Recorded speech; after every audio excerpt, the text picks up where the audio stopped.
함께 합독하시고 함께 읽도록 하겠습니다.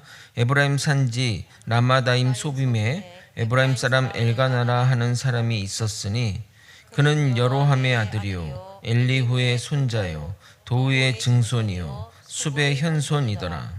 그에게 두 아내가 있었으니 한 사람의 이름은 한나요 한 사람의 이름은 분인나라. 분인나에게는 자식이 있고 한나에게는 자식이 없었더라. 이 사람이 매년 자기 성읍에서 나와서 실로에 올라가서 만군의 여호와께 예배하며 제사를 드렸는데 엘리의 두 아들 홈니와 비나스가 여호와의 제사장으로 거기에 있었더라. 아멘. 오늘부터 사무엘상 강해를 시작합니다. 과거 청년들을 대상으로 했을 때 반응이 좋아서 우리 교회 성도들에 맞게 수정해서 설교하도록 하겠습니다. 사무엘상은 다윗이 왕으로 세워지는 과정을 기록하고 있습니다. 집안에서 존재감 없는 막내인 양치기 소년 다윗이 이스라엘의 왕으로 되는 과정은 한편의 드라마를 보는 것 같이 재미있고 흥미롭습니다. 그 과정 속에서 위기와 또 목숨을 건 위험한 순간들이 포함되어 있어서 영화로도 많이 만들어졌습니다. 지금은 성경의 내용 또 성경 인물을 가지고 영화를 만들지 않지만 과거에는 성경을 기반으로 한 영화들이 많이 만들어졌습니다. 그래서 당대 최고 배우라고 한다면 한 번은 해보고 싶은 역할이 다윗이었을 정도입니다. 사진을 보시면 그 당시 유명했던 배우들이 이런 역할들을 감당했습니다. 이런 다윗의 별명이 무엇인 줄 아십니까? 바로 하나님 마음에 합한 자, 하나님 마음에 쏙 드는 자입니다. 저도 만약에 천국에 가면 하나님께 가장 듣고 싶은 그 소리가 바로 이 소리입니다. 만식 목사, 너 내 마음에 쏙 들더라입니다. 그보다 더한 칭찬이 어디 있겠습니까? 하나님 마음에 드는 삶을 사는 것이 가장 잘 사는 삶 아니겠습니까? 우리는 이 사무엘상 강해를 통해 다윗의 어떤 면이 하나님의 마음에 들었는지 살펴보도록 하겠습니다. 아울러 하나님이 별 볼 일 없는 한 사람을 부르셔서 어떻게 한 나라의 왕으로 만들어 가는지도 보도록 하겠습니다. 본격적인 말씀의 대장정에 오르기 전에 오늘은 사무엘상 개론을 다루고자 합니다. 사무엘상을 잘 이해하려면 반드시 역사적인 배경들을 이해해야 합니다. 그러다 보니 오늘은 아마도 사무엘서 본문보다는 사사기를 주로 설명드리도록 하겠습니다. 사무엘상 강의 시간이 기다려지는 수요일이 되었으면 좋겠습니다. 아멘. 사무엘서의 저자가 누구일까요? 사무엘서이니 사무엘이 아닌가요? 하시겠지만 사무엘이 저자가 아닙니다. 사무엘은 사무엘상 25장에 죽습니다. 그러면 그 이유는 사무엘 유령이 기록한 것이 될 것입니다. 물론 사무엘이 남긴 기록이나 말이 포함되었겠지만 사무엘서는 누가 썼는지 아직 정확하게 밝혀지지 않았습니다. 지금이야 자신의 저작을 밝히려고 노력하지만 그 당시는 이런 성경의 저자들은 자신의 존재를 밝히지 않아서 거의 모든 성경 본문이 누가 썼는지 논쟁거리입니다. 저작 시기는 남북 분열 왕국 시기로 추정되고 저자도 남유다 선지학교의 선지자로 추정합니다. 근거는 블레셋 가드 왕 아기스가 다윗에게 시글락을 주었는데 사무엘상 27장 6절에 보게 되면 시글락이 오늘까지 유다 왕에게 속하였다 기록함으로써 분열 왕국 시기임을 알 수 있습니다. 그리고 이러한 기록들은 일반 사람들이 하는 것들이 아니라 전문적으로 이 일을 하는 선지학교의 선지자에 의해서 제작될 수밖에 없기에 그렇게 무명의 선지자라고 추정하는 겁니다. 사무엘서를 포함한 모든 성경은 역사서가 아닙니다. 역사적인 사건에 기대어 서술하지만 역사적인 사실관계에 집중하지 않기 때문에 역사적인 관점으로 보는 것들이 한계에 있습니다. 사무엘서는 사사시대에서 왕정시대로 변하는 그 과정에서 하나님이 기름 부은 자를 통해 하나님의 통치를 이어나가는 것을 확인할 수 있습니다. 사사시대에서 왕정시대로 변하는 것은 시대적인 요구에 따른 변화라기보다는 타락한 이스라엘의 경종을 울리기 위해 구체제를 버리고 새로운 체제로의 전환을 모색하는 것이며, 하나님의 대리 통치를 통해 하나님 마음에 합당한 지도자가 어떤 지도인지 알려주고, 동시에 하나님이 없으면 얼마나 추악한 인간이 죄인이 되는지를 보여주고자 하는 것이 사무엘서의 주제라 하겠습니다. 특별히 사무엘상은 사무엘과 사울과 다윗의 새 인물의 변화되는 모습을 주요하게 보아야 합니다. 저는 이 강해 동안 이 새 인물의 모습들을 입체적으로 다루고자 합니다. 그동안 다윗과 사울을 그냥 선과 악의 그런 대결로만 보았지만, 다른 면들, 그들의 선택과 결정의 다른 면들을 볼 수 있었으면 좋겠습니다. 하나님이 천지를 창조하시고 아브라함을 부르셔서 하나님의 나라를 세워 가시며, 아브라함에게 약속하신 대로 그의 후손들을 바다의 모래처럼 하늘의 별같이 많게 하셨습니다. 그리고 때가 차서 모세라는 인물을 세워서 애굽의 이스라엘 백성을 약속의 땅 가나안 땅으로 이끌어 가십니다. 40년의 광야 세월이 맞춰질 즈음에 모세를 이어 여호수아를 중심으로 가나안 정복 전쟁을 하게 됩니다. 전쟁을 마치고 12지파에게 땅을 배분하고 배분된 땅에서 아직 끝내지 못한 정복 전쟁을 마무리하게 됩니다. 그리고 이후 그들은 자신의 영역 안에서 자치적인 통치를 이어나가게 됩니다. 다 아시는 내용이지만 간략하게 정리해드렸습니다. 이런 이스라엘 민족의 역사적인 변화를 창조시대, 족장시대, 출애굽시대, 광야시대, 정복전쟁시대, 사사시대로 구분하게 됩니다. 아브라함의 한 개인으로 시작하여 이스라엘 민족이 점점 한 나라가 되어가는 과정은 우리 인류의 역사와 맥을 같이 하게 됩니다. 지금은 왕정시대가 마감이 되고 민주주의가 보편화되어 있지만, 이 제도가 미래에는 어떤 제도로 바뀔지는 모릅니다. 그러니까 사사시대가 왕정시대고 이렇게 변해가는 것처럼 지금 우리가 누리고 있는 어떤 체계나 그런 정치체계나 어떤 사회적인 체계가 미래에는 어떤 식으로 변할지 모른다는 이야기를 하는 겁니다. 역사의 흐름을 자세히 보게 되면 지금의 법과 제도가 항구적이지 않다는 생각을 가져야 합니다. 가끔 민주주의를 볼 때면 답답할 때가 있습니다. 합의에 이르는 과정이 지루하고 의견 일치를 쉽지 않기 때문입니다. 가끔 어떤 이들은 반대를 위한 반대를 하는 것이 아닌가 생각이 들 때도 있습니다. 이러한 역기능적인 것들이 쌓이고 쌓이다 보면 반드시 개선해가는 방향으로 제도는 변해갈 것입니다. 사사시대가 왕정시대가 되고 왕정시대가 다음 단계로 넘어가듯이 말입니다. 그런 면에서 역사는 진보한다고 할 수 있습니다. 지금 시대에 다시 왕정시대로 돌아갑시다, 또는 군사 독자 시대로 돌아가자고 할 사람도 없지만 갈 수도 없기에 역사는 진보한다고 말할 수 있는 것입니다. 그래서 지금 우리가 누리는 이 민주주의도 완벽한 것이 아니기에 여러 가지 시행착오 끝에 변화와 개선되는 방향으로 나아갈 것입니다. 갑자기 제가 이 역사의 변화 이야기를 하는 이유는 사무엘서의 역사적 배경이 가장 큰 변화의 시기에 있었기 때문입니다. 사사의 통치 아래 살던 이스라엘 백성은 사사시대의 문제로 인해 왕정을 요구하였고, 그로 인해 유래를 찾아볼 수 없는 변화의 과정을 겪고 있는 것이 사무엘서 전반부의 주요 배경이기 때문입니다. 그러므로 그 혼란기와 대변화의 시기를 논의하지 않을 수 없는 것입니다. 본문의 충실한 이해를 돕기 위해 사사시대의 이야기를 먼저 나눠보도록 하겠습니다. 하나님은 정복한 가나안 땅을 각 지파별로 배분했습니다. 자신들의 배분받은 땅에서 주어진 율법대로 말씀대로 살아갔다면 문제가 없을 것이었지만, 인간의 욕심과 죄악은 인간들을 선하게 살게 내버려 두지 않았습니다. 우리는 여기서 중요한 것을 깨달아야 할 것입니다. 가만히 있으면 우리 인간은 죄악으로 간다는 겁니다.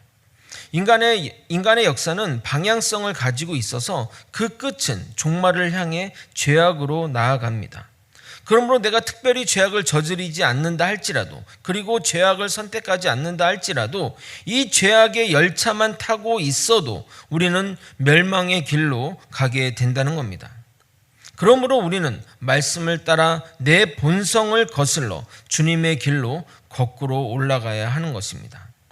그래서 여러분들이 주일 예배에 한두 주 빠지는 것이 별것 아닌 것 같지만 이렇게 그런 예배들이나 말씀을 무시하다 보면 어느새 여러분이 죄악을 선택하는 것에 관해 거부감이 현격히 줄어들 것입니다. 지금 시대가 얼마나 신앙 잃어버리기 좋은 때입니까?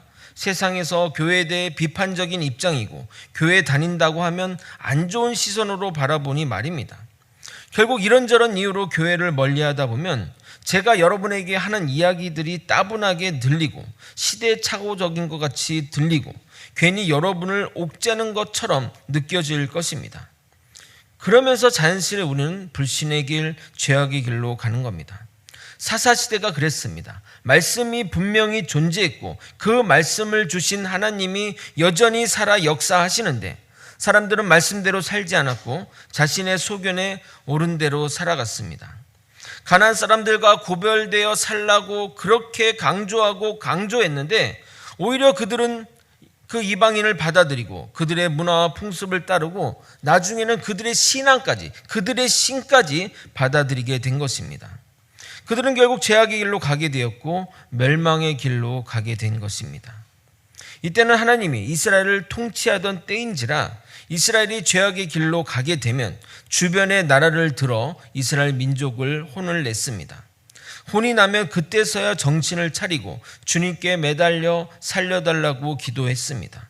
그러면 주님은 이스라엘 사람 중 한 명을 사사로 세워 대적들을 물리치게 하고 그 사사가 통치하는 기간 동안은 평안하게 잘 살게 하였습니다. 그런데 당시 사사는 대를 잇는 구조가 아니었습니다. 그러다 보니 사사가 죽고 나면 정책의 연속성이 떨어지게 됩니다. 하지만 말씀이 있었기에 그 말씀의 기준대로 살아가면 되지만 인간은 눈에 보이는 사사가 없어지면 또 다시 자기 소견에 오른 대로 살아갔던 것입니다. 사사 중에 기드온이라고 있었습니다. 그가 사사로 있을 때 미디안을 물리치고 이스라엘 나라에 평화를 가져오게 되었습니다. 그래서 백성들이 그에게 나가 자신들의 왕이 되어달라고 요청을 했는데 그는 이렇게 말하며 거절하게 됩니다. 사사기 8장 22절 23절 읽어드리도록 하겠습니다. 그때 이스라엘 사람들이 기드온에게 이르되 당신이 우리를 미디안 손에서 구원하셨으니 당신과 당신의 아들과 당신의 손자가 우리를 다스리소서 하는지라. 기드온이 그들에게 이르되 내가 너희를 다스리지 아니하겠고 나의 아들도 너희를 다스리지 아니할 것이요 여호와께서 너희를 다스리시리라 하니라. 그가 말한 여호와께서 다스리시다라는 말은 그 말씀대로 살아가라는 것입니다. 그러나 사사 기드온이 죽고 나니 이스라엘 사람들은 다시 과거로 돌아갔고 그 전보다 더한 죄의 길을 걸어가게 됩니다. 결국 사사기 마지막에 가게 되면 정의와 도덕과 종교가 다 무너진 이스라엘의 모습을 보게 됩니다. 지금으로 봐도, 지금의 기준으로 봐도 정말 이해할 수 없는, 이해하기 힘들 정도로 모든 것이 무너진 모습을 보여줍니다. 몇 가지만 살펴보도록 하겠습니다. 하나님을 섬기는 제사장이 부잣집 개인의 제사장으로 전락하고 명백한 우상을 제사장이 직접 들고 나아가는 모습이 기록되어 있습니다. 사사기 18장 18절에서 20절입니다. 그 5사람이 미가의 집에 들어가서 그 새긴 신상과 에봇과 드라빔과 부어 맞는 신상을 가지고 나오매 그 제사장이 그들에게 묻되 너희가 무엇을 하느냐 하니 그들이 그에게 이르되 잠잠하라 내 손을 입에 대라 우리와 함께 가서 우리의 아버지와 제사장이 되라. 내가 한 사람의 집의 제사장이 되는 것과 이스라엘의 한 지파의 한 족속의 제사장이 되는 것 중에서 어느 것이 낫겠느냐 하는지라. 그 제사장이 마음에 기뻐하며 에봇과 드라빔과 새긴 우상을 받아가지고 그 백성 가운데로 들어가니라. 또한 도덕적으로 가장 모범이 되어야 할 레인이 첩을 맞이한 것도 놀라운데 그 첩이 바람나서 도망가니 그 첩을 데리고 그 첩의 고향으로 가는 황당한 일의 연속이 벌어지게 됩니다.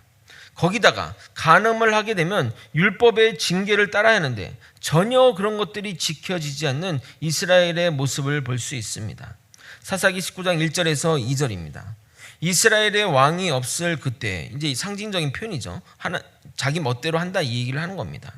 에브라임 산지 구석에 거류하는 어떤 레위 사람이 유다 베들레헴에서 첩을 맞이하였더니 그 첩이 행음하고 남편을 떠나 유다 베들레헴 그의 아버지 집에 돌아가서 거기서 넉 달 동안을 지나매.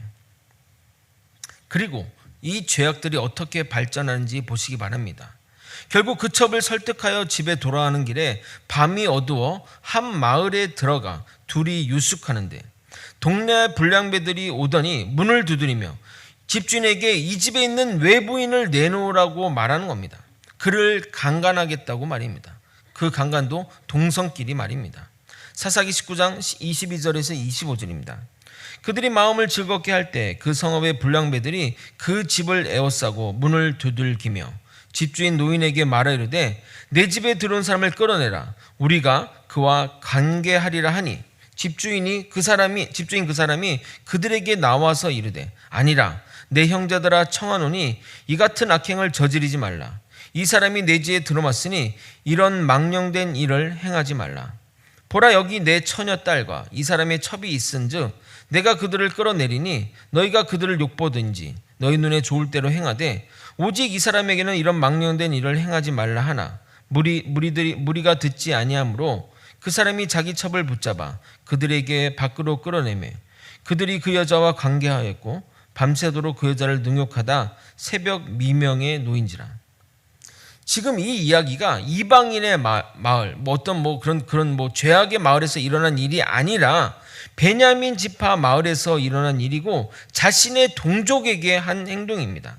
집에 와서 손님을 내려오라 하는 것도 말도 안 되는데 그 아버지의 답변도 황당하지 않습니까? 자신의 딸이나 이 사람의 첩으로 대신하면 안 되겠다는 황당한 말을 합니다. 여성의 인권이나 딸에 대한 애정은 전혀 없는 겁니다. 결국 레이는 자신이 살고자 자신 대신 자신의 첩을 밖으로 내보내게 됩니다. 그러자 불량배들은 밤새 그녀를 집단으로 강간하게 됩니다. 성경 통독을 할 때 이 부분을 읽게 되면 성도들이 눈을 휘둥그레지면서 아니 성경에 이런 이야기가 있었나요? 하며 놀랍니다. 결국 그 첩은 죽었고 분노한 레이는 그 여인의 시체를 12등분하여 이스라엘 사방에 보내며 자신이 당한 이야기를 전하게 됩니다. 자신이 한 일은 쏙 빼고 말입니다. 이 일로 인해 이스라엘은 베냐민 지파와 내전에 들어가게 되고 그 내전으로 인해 양쪽 모두 수많은 사람이 목숨을 잃게 됩니다. 베냐민 지파는 도망간 소수의 사람을 제외하고 거의 몰살당하게 됩니다. 사사기 20장 43절부터 48절을 번갈아 저와 긴 본문이니까 번갈아 읽어보도록 하겠습니다. 제가 먼저 읽겠습니다. 그들이 베냐민 사람을 에워싸고 기브아 앞 동쪽까지 추격하여 그 쉬는 곳에서 짓밟음에 베냐민 중에서 엎드러진 자가 18,000명이니 다 용사더라. 그들이 몸을 돌려 광야로 도망하였으나 림몬 바위에 이르는 큰 길에서 이스라엘이 또 5,000명을 이삭 줍듯 하고 또 급히 그들을 따라 기돔에 이르러 또 2,000명을 죽였으니 이날에 베냐민 사람으로서 칼을 빼는 자가 엎드러진 것이 모두 25,000명이니 다 용사였더라. 베냐민 사람 600명이 돌이켜 광야로 도망하여 림몬 바위에 이르러 거기에 넉 달 동안을 지냈더라. 이스라엘 사람이 베냐민 자손에게로 돌아와서 온 성읍과 가축과 만나는 자를 다 칼날로 치고 닥치는 성읍은 모두 다 불살랐더라. 이 전쟁의 기록은 다른 나라와의 전쟁의 기록이 아닌 같은 민족, 같은 동족끼리의 전쟁의 기록입니다. 형제와도 같은 동족끼리 피비린내 난 전쟁을 하게 됐던 겁니다. 결국 사사기는 아래와 같은 결론을 내리며 이렇게 끝나게 됩니다. 사사기 21장 25절. 그때 이스라엘의 왕이 없으므로 사람이 각기 자기의 소견에 옳은 대로 행하였더라. 동일한 사건에 대해 다른 상반된 의견을 말하는 것을 종종 봅니다. 특별히 정치권에서 보게 되면 같은 사건에 대해 전혀 다른 관점의 이야기를 하는 걸 보면서 진실된 팩트라 할지라도 보는 관점에 따라 다를 수 있다는 것을 깨닫게 됩니다. 이 사사기 시대의 역사적 관점도 두 가지로 나뉘게 됩니다. 사사기서의 관점이자 하나님의 관점은 이스라엘 백성들의 죄악으로 인해 하나님의 심판을 받게 되었고, 그로 인해 고난을 겪으면서 정신을 차리게 되어 주님께 회개하고 나아가나 주님이 그들의 기도를 들으시고 사사를 보내 문제를 해결합니다. 그 사사가 있는 동안 이스라엘 민족은 말씀대로 평안한 삶을 사는데, 사사가 죽게 되면 다시 죄악의 길로 나아가게 됩니다. 도표를 보는 것처럼 계속해서 이스라엘 백성들은 이런 다람쥐 쳇바퀴 같은 그런 일들을 반복해 가는데, 더 놀라운 것은 그 전의 죄악보다 더 나쁜 상태로 떨어진다는 겁니다.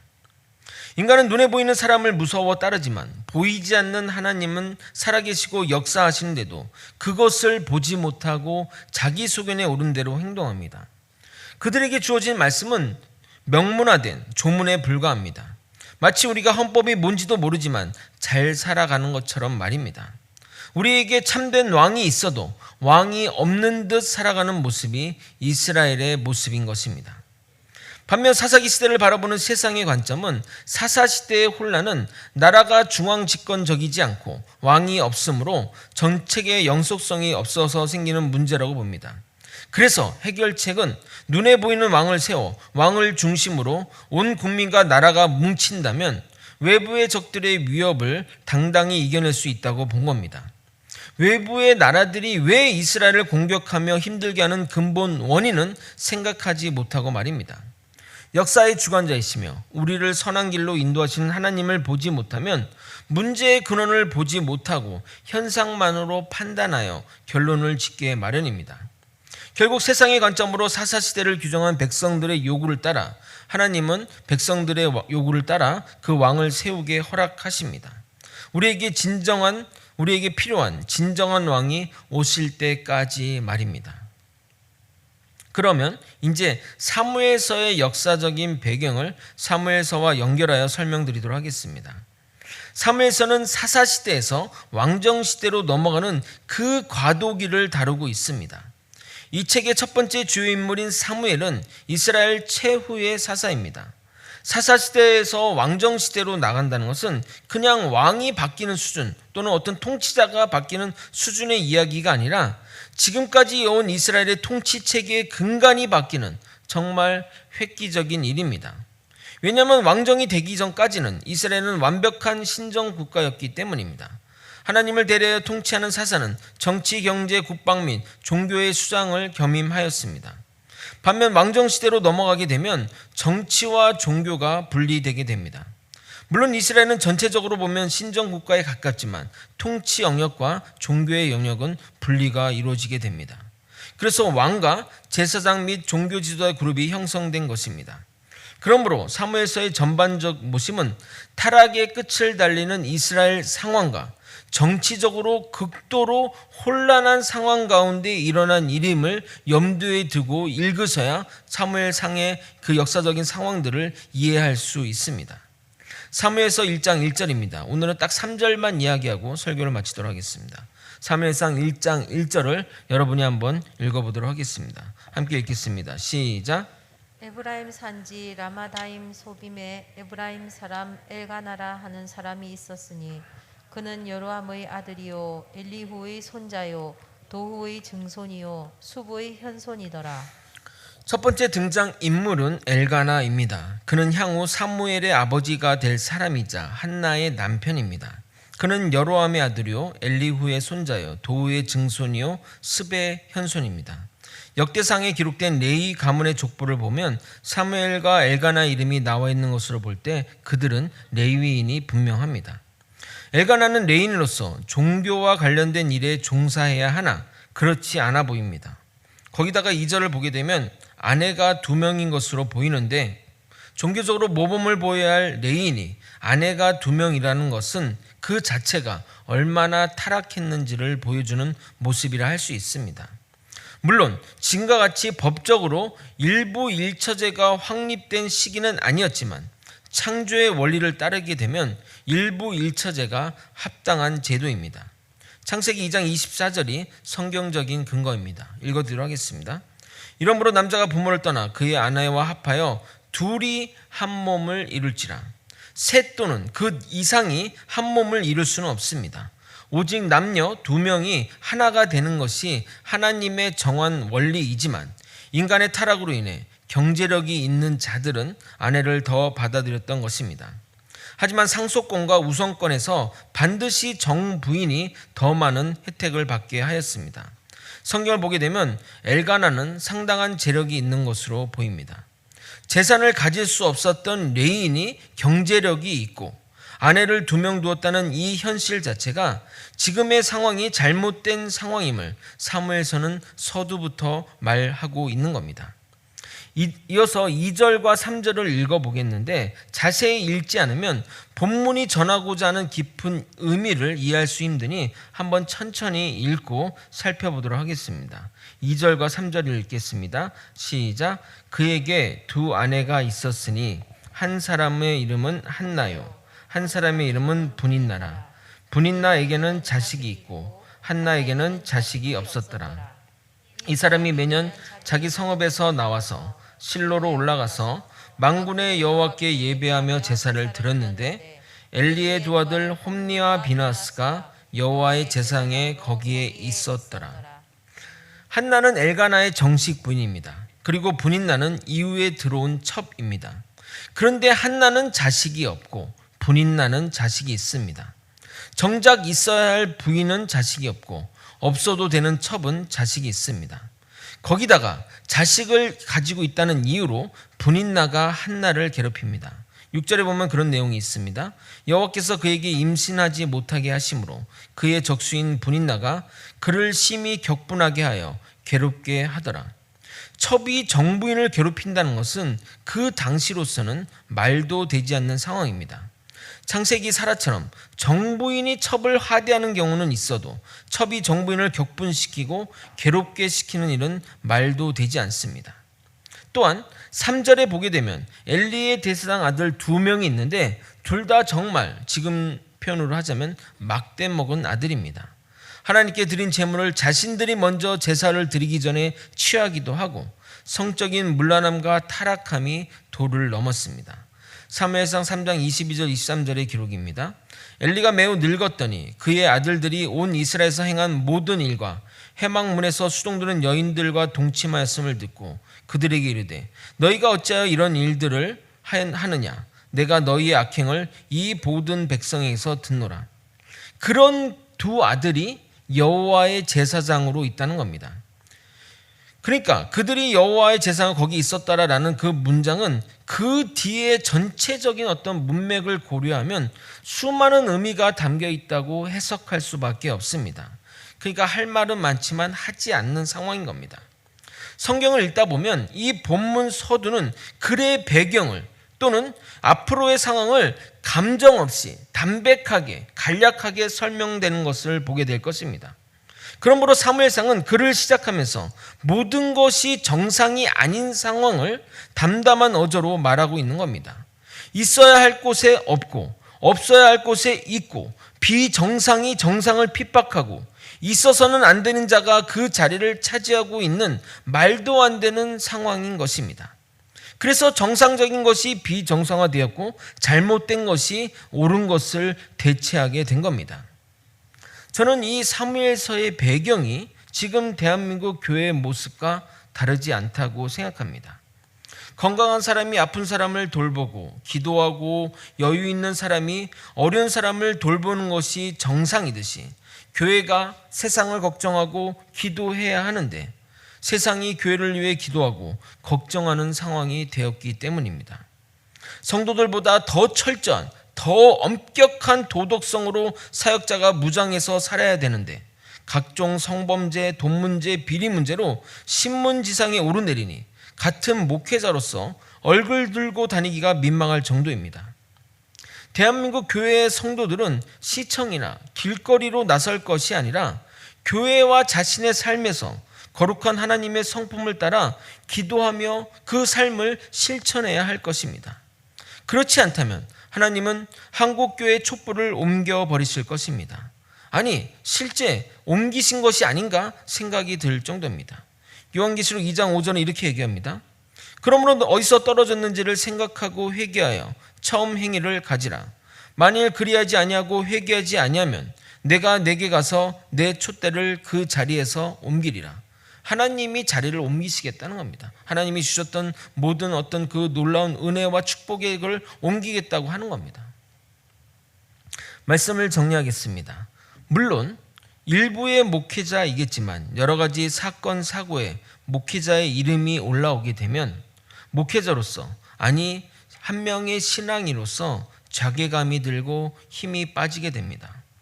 우리가 아무리 열심히 복음을 전도하고 예수님의 모습으로 살아간다고 해도 저들의 한 행동으로 인해 기독교 전체가 욕을 먹는 현실이기에 답답한 마음입니다. 어느 사회평론가는 교회가 신천지보다 더 악하고 문제가 많다고 말할 정도입니다. 지역에서 주님의 빛된 역할을 해야 되는 교회가 때를 써서 터무니없는 보상금을 받아내고 십자가 단 차량이 전 대통령 집 앞에 가서 확성기로 가든 쌍욕을 하며 주님들의 피해를 주고 잊을만 하면 각종 성범죄와 돈 문제와 비리 문제로 신문지상에 오르내는 목회자들을 보면 믿는다는 것이 무엇인지 회의가 들 정도입니다. 일반 사람들은 교회를 싫어하는 정도를 넘어 교회 포비아라고 할 정도로 혐오하고 치를 떱니다. 이제 길거리 전도를 하게 되면 우리가 테러를 당하지 않을까 염려해야 할 지경입니다. 우리의 모습이 사사시대의 모습과 별반 차이가 없지 않나 생각합니다. 이러한 현실 가운데 한국교회에 희망이 있을까? 미래가 있을까? 절망적인 생각들이 지배하실 것입니다. 그러나 인간은 불가능하지만 하나님은 가능케 하실 수 있습니다. 모든 질서와 희망이 다 무너진 상황 가운데 하나님이 단 한 사람을 세워 다시 하나님의 나라를 세워져 가듯이 이 대한민국도 하나님이 찾으시는 한 사람으로 인해 또는 한 교회를 위해 교회로 인해 바로 세워져 나갈 것입니다. 모든 것이 무너져 정상적이지 않은 상황 가운데 사무엘을 세워 하나씩 바로 세워 나갔던 것처럼 이 말씀을 듣고 깨우쳐 일어서시는 거제 소망교회 성도들이 되기를 예수님의 이름으로 소망합니다. 주님의 말씀 위에 굳게 서서 주님의 빛된 역할을 감당하며 주님이 맡기신 사명에 앞장서는 저와 여러분이 되시길 예수님의 이름으로 소망합니다. 함께 찬양하고 기도의 자리로 나아갔으면 좋겠습니다.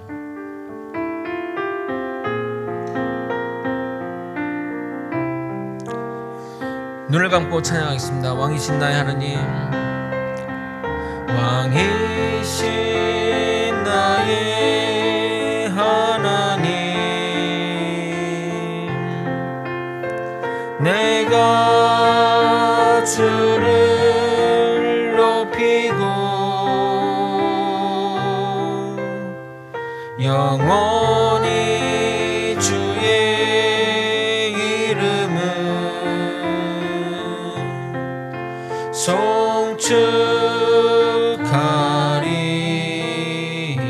한 번 더 찬양하겠습니다. 왕이신 나의 하나님, 왕이신 나의 하나님, 내가 주를 높이고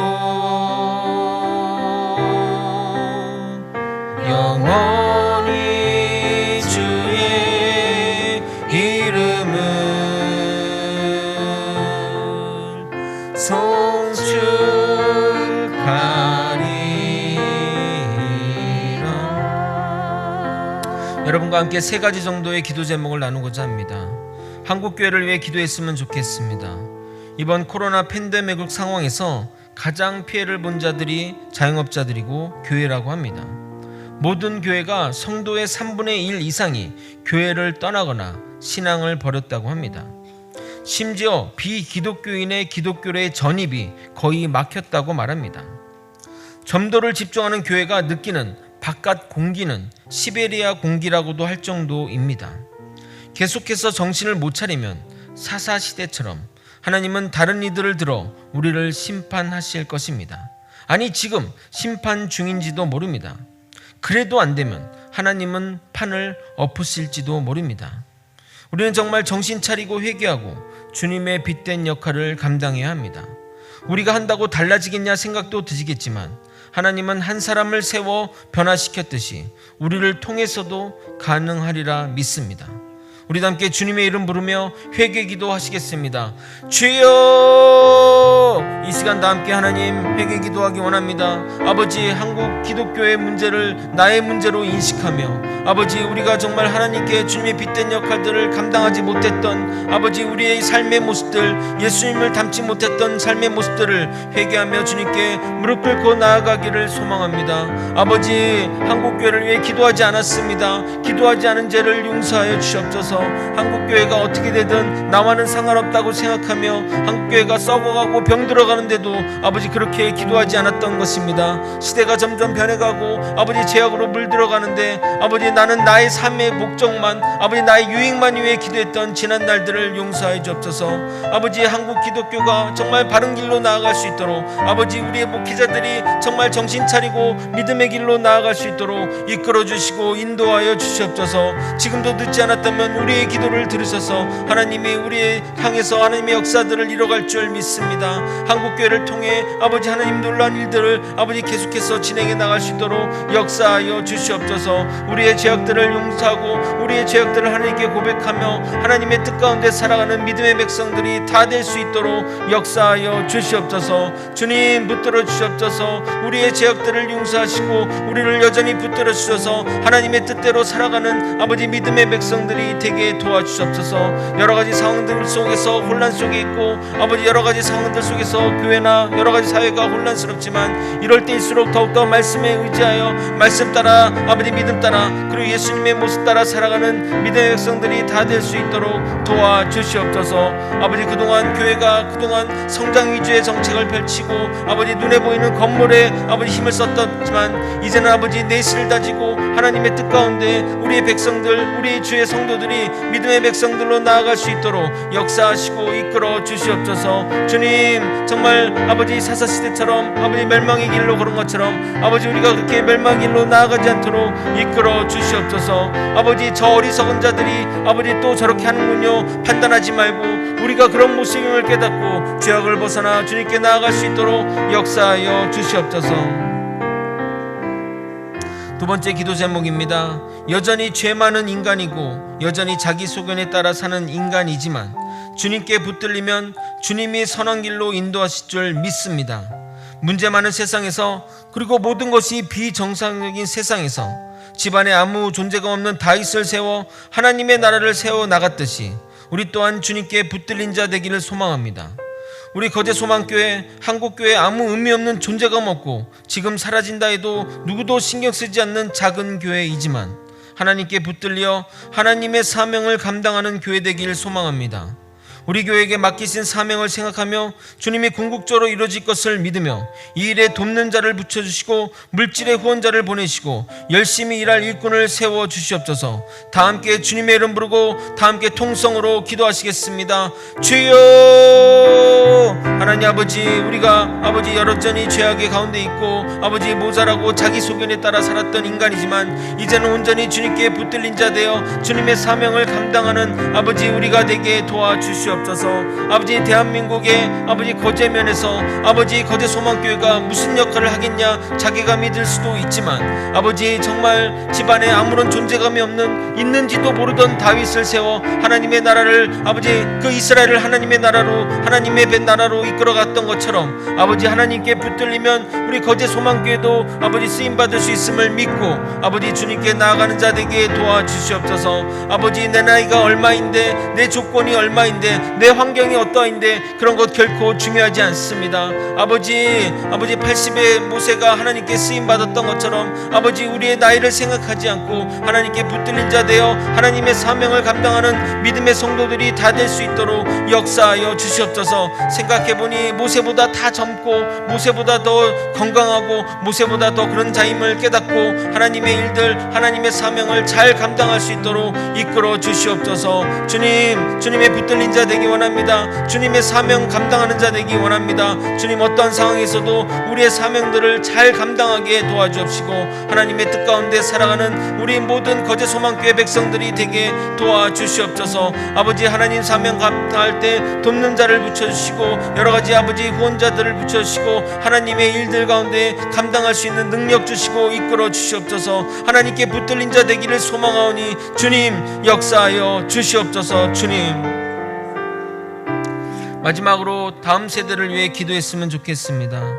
처음 이 교회를 온 지 이제 1년이 넘었는데 그때 받았던 사명이 다음 세대였습니다. 그리고 우리 양 부서가 3개월 만에 20명이 넘는 아이들이 우리 교회로 오고 있습니다. 그리고 정말 여름 사역을 거치면서 하나님이 이 일을 이끌어 가신다는 확신을 갖게 되었습니다. 이 지역에 동부면, 거제면, 또 둔덕면에 유일하게 중고등부 부서가 있는 교회가 저희입니다. 우리마저 이 사역을 외면한다면 이 지역의 중고등부 아이들의 신앙은 성장할 곳이 없습니다. 중고등부, 여러분의 과거를 한번 생각해 보십시오. 여러분의 중고등부 시절이 신앙에 성숙해지는 최고의 시기 아니었습니까? 여러분이 언제 예수님에 대한 그 깊은 신앙이 심겨졌고 언제 자라났습니까? 정말 중요한 때 교회 재정이 어렵다고, 또 목회자 수급이 어렵다고 이런저런 이유로 교회 사명을 감당하지 않는다면 그것은 하나님이 맡기신 사명을 아버지 포기하는 것이나 마찬가지입니다. 우리 교회가 이 다음 세대를 살리는 사명을 끝까지 이어나갈 수 있도록 주님 역사하시고 돕는 자를 붙여주시고 일할 사람을 보내주시고 우리의 아이들을 우리 교회로 보내주시옵소서. 이렇게 간절히 기도하는 가운데 주님의 사명을 받아가지는 우리 거제 소망교회 성도들이 되기를 예수님의 이름으로 소망합니다. 다 함께 주님의 이름 부르고 통성으로 기도하시겠습니다. 주여, 하나님 아버지, 우리에게 소중한 다음 세대 아이들, 아버지 우리에게 청소년 아이들, 아버지 갈 곳이 없어 교회가 없어 방황하는 아이들, 아버지 정말 우리 거제 소망교회가 빛된 주님의 역할들을 감당하게 도와주시옵소서. 아버지 재정적인 어려움 때문에 또 목회자가 오지 않아서 아버지 중고등부 예배를 아버지 없는 교회가 다입니다. 아버지 우리 거제 소망교회마저 중고등부 예배가 없다면 우리 아이들이 언제 믿음으로 성장하고 성숙해 가겠습니까? 하나님 아버지, 이 빛대신 사명을 잘 감당할 수 있도록 주님 붙여주시고 이끌어 주시옵소서. 아버지 우리에게 주신 사명인 줄 믿습니다. 다음 세대를 살리는 이 사명들을 끝까지 붙들고 나아가는 우리 주의 백성들이 되게 도와주시고 거제 소망교회 성도들이 되게 도와주시옵소서. 아버지 이 소중한 아이들 믿음으로 굳건히 세워져 나가게 도와주시옵소서. 하나님이 보내신 줄 믿습니다. 아버지 이 아이들 전부 다 아버지 부모가 예수님을 믿지도 않고 한 번도 교회에 다니지 않았던 정말 아버지 초신자들입니다. 아버지 이들을 들어서서 아버지 하나님의 놀라운 일들을 이루실 줄 믿사오니 주님, 우리가 이 사명들을 감당할 수 있는 아버지 역사를 허락하여 주시옵소서. 주님, 우리 아이들이 믿음으로 굳건히 서게 도와주시고 한 명도 아버지 이 아이들이 아버지 흩어지지 않고 주님의 사랑으로 믿음의 사람으로 성장할 수 있도록 역사하여 주시옵소서. 아버지 우리 거제 소망교회가 그런 역할을 감당하는 터전이 되게 도와주시고 하나님의 뜻 가운데 실천할 수 있는 아버지 놀라운 역사를 허락하여 주시옵소서. 다음 세대를 잘 감당할 때 하나님이 또 우리에게 좋은 아버지 기회들과 축복들을 줄 줄 믿습니다. 주님 바라보며 주님 의지하며 하나님의 사명들 감당하는 우리가 되게 도와주시옵소서. 주님, 사랑이 많으신 하나님 아버지, 정말 비정상이고 정말 아무것도 제대로 된 것이 없는 지금의 모습들이지만 하나님께 붙들려 아버지 이 세계를 하나님의 나라로 이끌어 갔던 것처럼 아버지 우리 거제 소망교회가 하나님의 사명을 받아가져 나아갈 수 있도록 역사하여 주시옵소서. 우리에게 주신 사명인 다음 세대를 살리는 이 사명을 붙들고 나아갈 때 하나님의 놀라운 역사를 경험하게 되고 하나님이 이끌어 가신다는 그 사명들을 깨달을 수 있도록 역사하여 주시옵소서.